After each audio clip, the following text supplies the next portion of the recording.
Right, so courtesy of mine and Richard's older brother, we have here available on our web shop, lemondrizzlegang.com. That's it. Yeah. No, spend loads. Lemon drizzle gang, spend loads. Spendloads.com. The infusionist, small batch lemon drizzle cake gin liqueur. Actually, it's available at an Aldi shop near you, I think. Yeah. So with this, we'd like to toast the new year to everyone from the Lemon Drizzle gang. Happy New Year, everyone. Happy New Year, everyone. Keep the shiny side up. Yeah.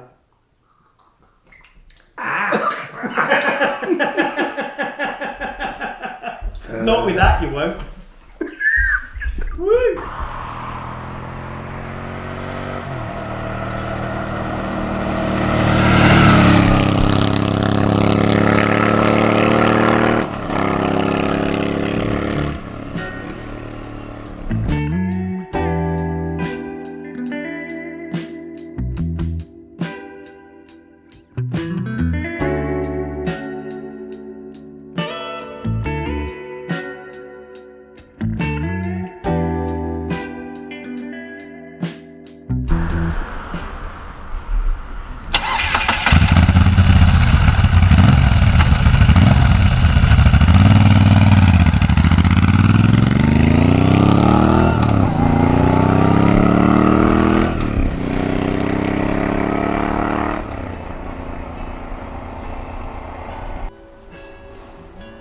Hi everyone, my name's Mike, and first of all I'd like to wish you a happy new year and welcome you to the latest video in the Lemon Drizzle Gang series, and especially the series of videos where I ask the question, is this bike a viable alternative to a classic? Today we have Richard's turn, so we've done the my Moto Guzzi V7, we've done Dave's Ducati Sports Classic, and now it's the turn of Richard, who has a Moto Guzzi V7.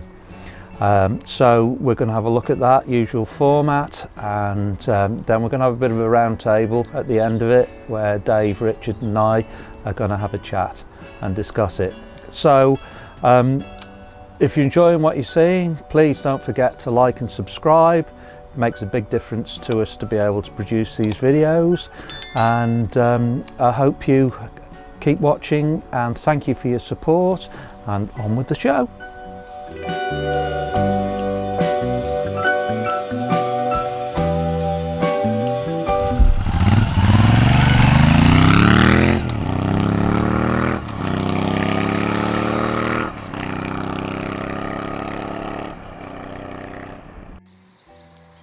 Okay, so this is another one in the Lemon Drizzle Gang mini series on alternatives to a classic bike. Mike's going to be along later to ride this lovely Moto Guzzi V7 that Richard owns. You've all met Richard before with his Triumph Trophy, and Mike's just been held up because his car heater's not working well enough and it's pretty cold today, so we don't want him getting cold. So Rich, why a Guzzi V7, and why do you think this makes a great alternative to a classic bike? Well, those are the two burning questions, Dave. I own this Moto Guzzi V7 for just under a year now. It's a Mark II, it's a 2015. I actually bought it from a member of the V7 Owners Club, Craig, and if Craig's watching this, hi Craig, hope you're well. Anyway, so yes, had it just under a year, and the reason I bought it, and the reason I thought it was a valid alternative to a classic bike, was I wanted something light and wieldy. I had some little health issues at the time, and I had a V85 TT Guzzi, and I thought, well, I was weighing up all the alternatives, like the Enfield Interceptor, which we tested last year. Yeah. And whilst I did consider one of those, I kept going back to Moto Guzzi because, like a lot of bikers our sort of age, I've had plenty of Moto Guzzis over the years. I've had a Mark I Le Mans, wish I still had it, worth a fortune now of course, and I've had a T3 California, a later EV California, and a Spada, which I cafe raced. Anyway, loved them all. They were all really good to me. Never had too many problems. So, like Dave, I've got a real soft spot for Moto Guzzis. Anyway, so I was struggling a bit with the V85 TT, and as much as I loved it, I was struggling with the height and the weight a bit. So I was looking at various bikes, and then I saw this one on the V7 Owners Club website, and I thought, oh, that looks nice. And I'd actually ridden a V7 as a courtesy bike when I'd taken the 85 TT in for the service, and enjoyed it so much. So anyway, cut a long story short, I saw this, and it had the Stornello 2-into-1 pipe, which I really liked. So that's the Arrow, isn't it? That's the Arrow, and it is street legal, but it saves a lot of weight, and it sounds really nice without being too noisy. Sounds lovely, yeah. Yeah, and it had various other modifications like LED indicators, like a tail tidy, all of which sort of made it really light and wieldy. And so, yeah, the more I saw of it, I thought, yeah, I'm going to have that. So I went up to Newcastle and bought it, and that was nearly a year ago. Right. I've done probably about 4,000 or 5,000 miles on it. Hasn't missed a beat. Actually, the one thing we had was when we were in the visiting A&Y, we had a clutch cable break. Yeah, that was it, wasn't it? It's been really, really good. What have you done to it, Rich, since you bought it? Well, I haven't had to do too much to it at all, Dave. I mean, most of the modifications Craig had done. So what else have we got? You did the paint, didn't you? Oh yes, absolutely, yeah. I mean, this was a stone originally, and the stone is like the basic version of the V7, satin black, which I was never too keen on, and I've always loved the sort of traditional, this sort of signature Moto Guzzi V7 orange stripes. So I put those on, and probably divide opinion, but I really like them, and I think it sets it off well and makes it a little bit more unique. So what other mods have we got? We've got the little fly screen, we've got the headlight grille, and he's put a film over the headlight to make it look like a French bike.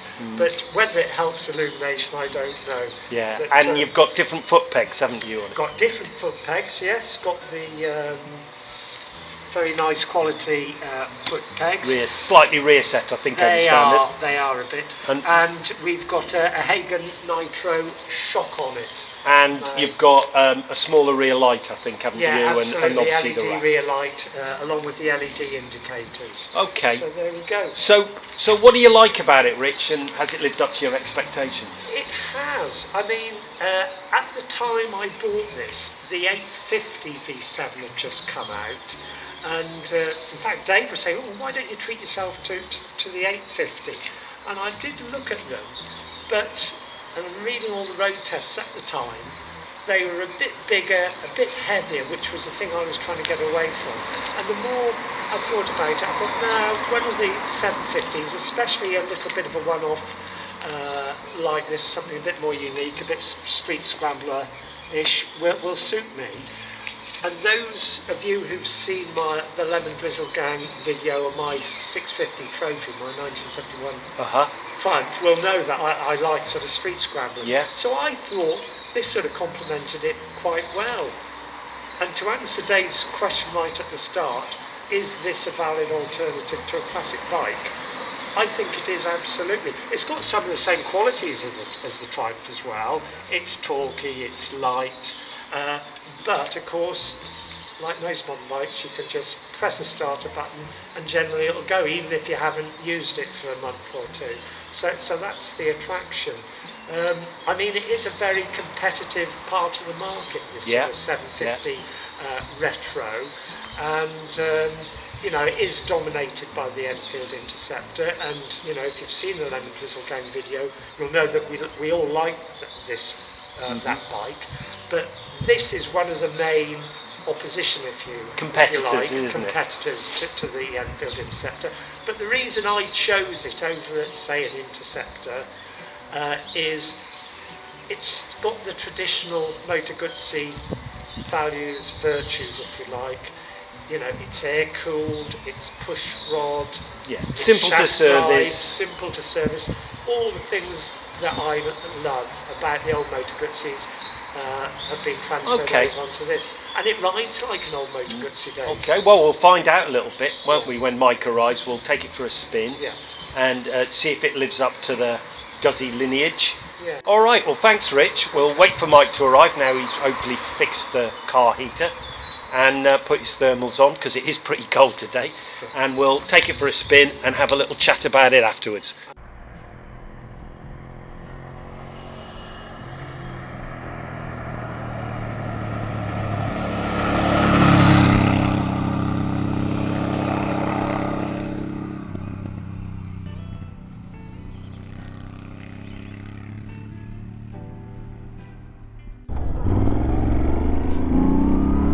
Okay, so it's Mike riding the bike now. Just first up, you see that hill over there with all the cloud on the top? That's the Wrekin. We're on the road that's going to Bridgnorth in Shropshire, and that's the famous Wrekin, because there's a saying around these parts that if something takes a long time to get to it, you have to go all around the Wrekin. So I'm going all around the Wrekin. Okay, so V7. How does it feel? It feels remarkably like a classic bike, or a bike of, you know, like the bikes that we've been testing, the 70s bikes. The controls are easy, the seating position is comfortable, but it's just so light and lithe. It's physically like, you know, one of those older bikes. And out of all the bikes that we've looked at so far, this is probably the one from a riding experience that is closest to a classic bike. It's still got that real guzziness, gootsiness. The engine is, you know, you can hear it. It sounds like a Guzzi. It rides like a Guzzi. It's got the same intake honk, and it's got that kind of smoothness but roughness all at the same time. If you've ever ridden a Guzzi, you'll understand what I'm saying. But the controls are easy. It starts first click. It's light, as I said before. It's probably about 180 kilos, and it's got plenty of go. It's got plenty of low down go for roads like this. It's fantastic, and that kind of mirrors the bikes like the Bonneville and the Commando. It's got a similar sort of power to them, and it does feel remarkably like that. Like we rode the California, and it does feel like that. But you know, the brakes work well. It's not a fast bike. You know, the last time I was on this road was on the Ducati Sport Classic, and that's a totally different proposition. You know, that's a quick road burner of a thing, whereas this is more of a fun, lightweight. You know, it's just a good fun machine. I was talking to one of the guys who's a long-time Guzzi rider, a guy called Eon, and he said he had a V50 and he's had it stripped down, and it was just a fun bike, and that's what this feels like. Unfortunately for me, it's physically a bit too small, you know, because I'm 6 foot, and unlike Dave and Richard, who are kind of more modestly sized, should I say, they fit better, whereas for me, you know, it is a bit small, but it's got plenty of go, got plenty of charisma. Compared to the Enfield that we rode, that was lovely bike, but it was a bit more CB500 than the classic bike.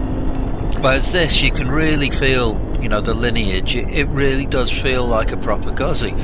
In fact, it feels more like a Guzzi than my Griso did, and whether it's because of the lightness or the mods that, you know, the exhaust pipe makes a difference.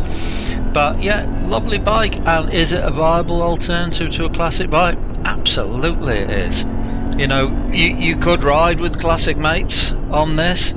Similar sort of performance, similar handling in many ways. You know, this is a little bit under damp for me, but no, it's a lovely bike. So there you go. Yes, absolutely is an alternative. So thank you very much, Richard, for letting me have a go, and we're going to have a chat about it now, the three of us. So we've been riding the Guzzi V7 today. We have indeed. We have, Richard's V7. Richard's V7. Richard's answer to a question you posed, Mark. Yes. Which was? Is it a viable alternative to a classic bike? Yeah. So we did your Griso. Yes. We did my Sport Classic. Yes. And then Richard's come up with the V7. V7. His V7. And shortly I'll be doing Stuart's Hinkley Trident, isn't it? Yeah. T30 something. Which 900 triple. Which will be a little bit more than just a standard bike, because he's going to use it as a basis for a CRK kit cafe racer, Yeah. which should be magnificent. Yeah. So we've all been out for a ride on it. Yeah. To be fair, you and I have both ridden it in the past. We have. I've ridden it quite a bit, but I just want to point out for everyone's, the dedication that we're showing, like with the Sport Classic. Hello. January the what? 11th? January the 11th. Yeah. Bit of a miserable day, wasn't it? 9 degrees. I was sat inside a car looking at the cold weather outside. It was awful. No, I did get to ride the bike. Yeah.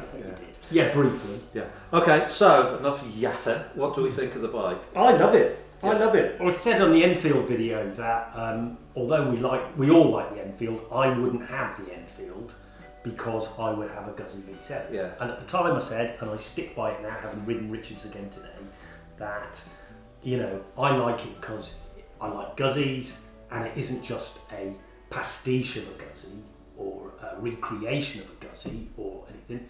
It's cut it through the middle, and it would be Guzzi all the way through. It's a Guzzi, yeah. It's a Guzzi. And as Richard explained earlier on in his chat, the lineage goes back to the V35? Well, the V50. Small blocks, yeah. The It's V50, a small block, Which which was the mid to late 70s, wasn't it? Yeah, and the V85 is also based on a small block, isn't it? Yeah. Although physically much bigger. Yeah. And that's one thing we mentioned about it as an upside to the Guzzi and a downside to the Guzzi is the physical size of it. When we live in an age where a lot of, like a BMW GS, they're now the size of an oil tanker when you see them, aren't they? And it reflects human beings getting bigger. The Guzzi is still almost 70 size. Well, it is 70 sized, isn't it? Yeah. If you put one alongside a Le Mans Mark 1 or a V7 Sport, it would look similar. I thought that when I was riding it today, because in the past I've ridden it and just enjoyed riding it, whereas kind of being a little bit more analytical riding it today. Yeah. And it does feel like a classic bike because of that physical size. Yeah. And also the way the suspension works. And I know I'm a little bit larger than you guys. And the suspension was quite soft, so it did feel to me. I did notice the wheels buckling a little bit. Oh yes, so funny. Anyway, I'm not talking to him. I mean, to be fair, that has got a Hagen Nitro shock on it. It had one when I bought it. Pair of shocks, and it is actually set up for a larger ride. For the larger gentleman. Yeah, for the larger gentleman, obviously not quite as large as you though, Mike. Well, that big. He's getting it from both sides. But you're right, it does feel, and this is a good thing and a bad thing, it depends what you want out of your alternative to a classic, isn't it? It feels a lot more authentic than a lot more. Yeah, it does. And it is more authentic. It's made in the same factory they've been making Guzzis in since 1920. That might be important to you, or it might be an irrelevance, Yeah. And also the thing I noticed riding the V7 is it rides like a Guzzi. Yeah. Like a lot of the modern bikes, like the Enfield, it doesn't ride like an old Enfield. No.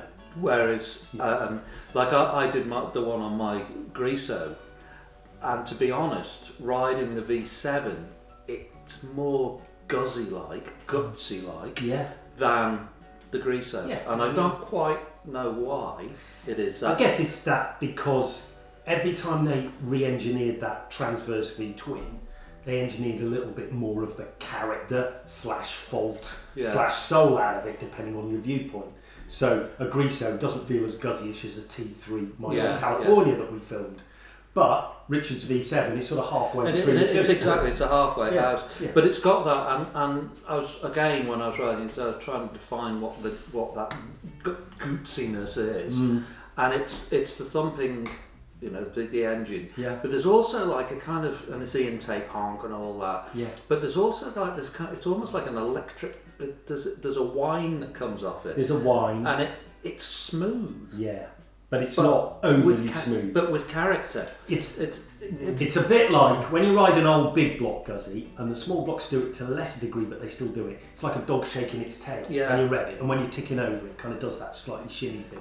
And the V7 does it. You fire it up. I mean, that particular V7, as I said earlier on the video, it's not standard. You know, it's got the Arrow 2-into-1 Stornello pipe on it. It's got the Beetle Mac tune, so maybe that makes it peps it up a bit, and it's not quite. And the exhaust note helps, doesn't it? Yeah, absolutely. It sounds great. Yeah, I mean, and also, I mean, just coming back from the filming now, I was riding Dave's V85, and so it was a direct comparison. And I'd forgotten, as I mentioned on the filming, I had a V85 TT before that V7, and even though it's smaller and putting out a lot less power than that V85, it actually feels up to about 2000, it's actually far more direct because it hasn't been softened up like a lot of modern bikes. And it's a lot lighter. Yeah. And it's a lot lighter. Yeah. It is light, isn't it? It's lovely and wieldy. When you get on it, that's what makes it feel for me like a classic. Like, it makes it feel like one of my bodies or the Commando. It weighs about what, 200 kilos, just under. Something like probably about 180. You reckon? Yeah, I reckon. I can't do kilos, so I mean, 400 odd. 13 cubits.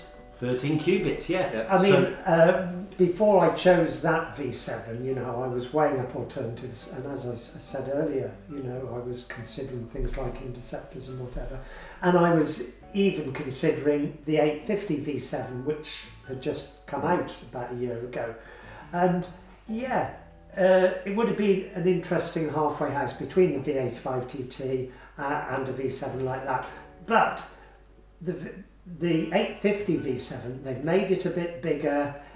It's quite a lot heavier. I sat in one in the showroom, and that wasn't what I wanted. Now, as we said just now, it's pros and cons, each to his own. Some might actually prefer a slightly bigger, more solid V7.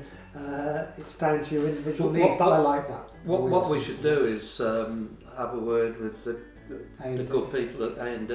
A&D Motorcycles. See if they'd loan us once they get a demo out on the new V850. What's it called? V850? I think it's a V7 850. V7 850, which is a bit bigger, a bit more powerful. It's not way more. It's not as powerful as the TT. No. But see how it compares to yours, Rich. But I like yours in that it feels like classic. Some of it is a bit clunky. Yeah. You know, the controls aren't as smooth as the Enfield sometimes, and the brakes, they're all right, but they're cheap and cheerful. The suspension's quite cheap and cheerful, but it's fun. It is fun. It is fun. The only thing I found with it was, because I'm 6 foot, a svelte 6 foot. Deluded. Physically, it's a small bike. Physically, I felt like a monkey on a football. I was driving the car in front of you, the car that you've been sat in with the heater full on most of the day.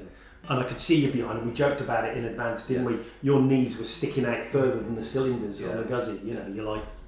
Yeah. And again, it's the term you always use, Mike. You did look a bit like Hagrid on it, as in Hagrid on the Triumph in Harry Potter.